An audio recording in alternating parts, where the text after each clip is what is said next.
Patuloy ang malalim na investigasyon ng Department of Justice sa naganap na pamamaril sa Ateneo de Zamboanga University.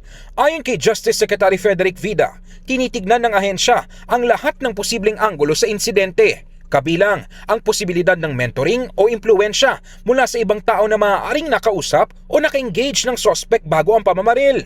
Alam mo yung ini-engage yung bata? Pag nakita kasi na yung may flags na gano'n yung bata, nagbababad sa ganong violent games, may mga nagta-target sa kanila and nire-recruit sila on certain group chats. Tapos yun na nagsisimula. So heavy na ang mga law enforcement agencies natin on this.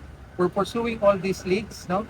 Sinusuri rin ng DOJ kung maaaring maituring ang insidente bilang isang akto ng terorismo dahil sa layunin nitong maghasik ng takot sa publiko na anyay isa sa mga elemento ng ganitong uri ng krimen.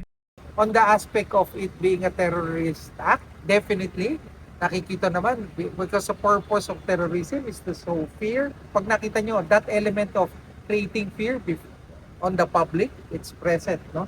So, ito yung mga nuances of things that we continue on fighting.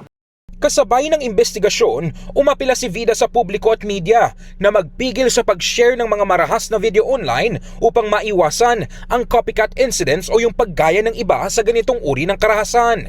Paliwanag ng kalihim, ang patuloy na pagkalat ng violent content ay maaaring magpalala ng takot at posibleng mag-udyok pa sa iba na tularan ng nangyari. Alam niyo yung konsepto ng copycat? If it's really, let's not repose, no? Let's restrain, no? The real power here is the power of restraint, no? If it's a violent video, tapos nakarating sa'yo, ang gagawin mo, i-share mo pa at ipapas. It's part of the free, far spectrum ng freedoms, diba? Pero yung sharing, we can do it individually as Filipinos. Let's help in this, no? Let's all grow up, diba? Let's not be act like children, diba? Very violent, i-share mo pa. Tulong-tulong tayo dito. Hinimok din niya ang mga magulang na mas tutukan ng kanilang mga anak at aktibong gabayan ng mga ito upang maiwasan ang pagkaka-expose sa negatibong impluensya.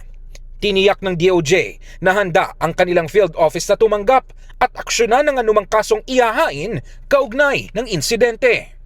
In the heart of changing lives, ako si Brigada Ino Flores ng 105.1 Brigada News FM Manila, The Music and News Authority.